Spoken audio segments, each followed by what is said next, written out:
Bienvenue aux 13h. Les 12 bulletins des 12 candidats seront dans tous les bureaux de vote le 12 octobre prochain. Le rappel est du ministre de l'administration territoriale, Paul Atangandji.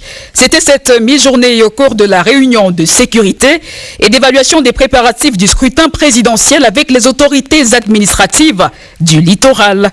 L'agent du gouvernement dans l'accompagnement d'Elections Cameroun en matière de processus électoral les appelle à tout mettre en œuvre pour un scrutin bien organisé et apaisé.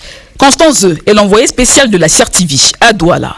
La région du littoral en général et la ville de Douala en particulier vivent dans le calme et la paix aujourd'hui. Pour le ministre de l'administration territoriale, ce climat de sérénité doit être préservé tout au long du processus électoral qui va entrer dans sa phase décisive avec la campagne électorale prévue dès samedi prochain.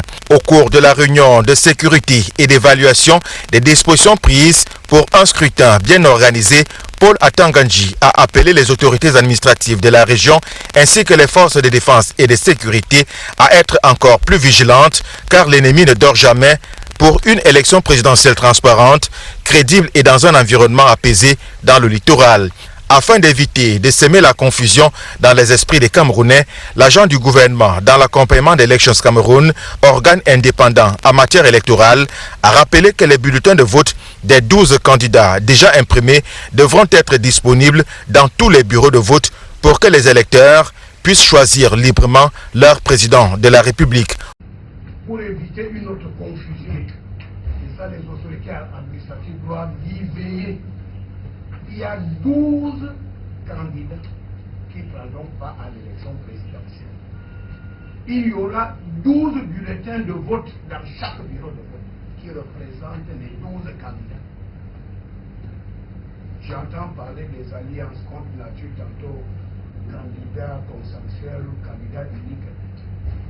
Ça, elle est comme de reconnaître ces arrangements du quartier.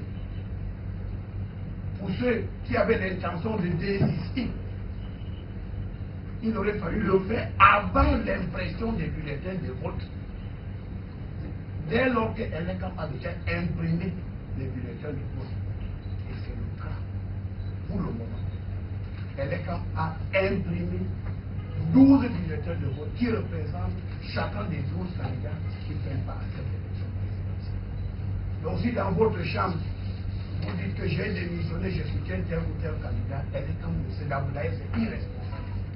Ça, ce sont les arrangements du quartier qui ne concernent pas encore moins l'administration.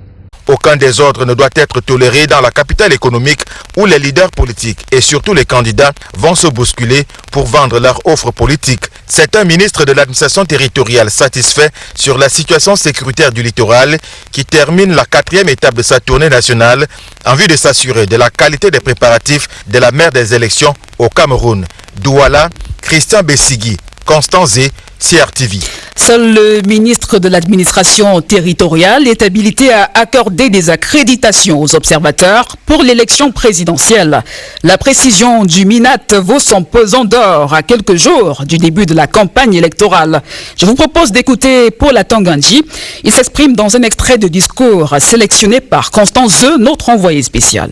On m'a signalé qu'il y a des associations dans la région du littoral animées par une jeune dame avocate qui ont l'intention d'accréditer ou d'accorder des accréditations à des personnes pour superviser le scrutin présidentiel. Je tiens à rappeler que le ministre de l'administration territoriale est la seule personne habilitée à donner des accréditations aux observateurs. Personne d'autre ne peut s'arroger de ces prérogatives. Et il ne faut surtout pas entrer dans les prérogatives du MINAT au risque de vous faire avaler par le Moulinex. Ce sont les prérogatives du MINAT. Vous êtes association ou société civile, vous n'avez aucun droit de donner ou avoir la prétention de donner des accréditations. Ce n'est pas votre rôle. Les demandes des accréditations sont adressées au MINAT à travers les autorités administratives. Et la plupart du temps, en fonction de la légalité des dossiers présentés, nous accordons des accréditations parce que nous n'avons rien à cacher. Paul Atangandji, le ministre de l'administration territoriale.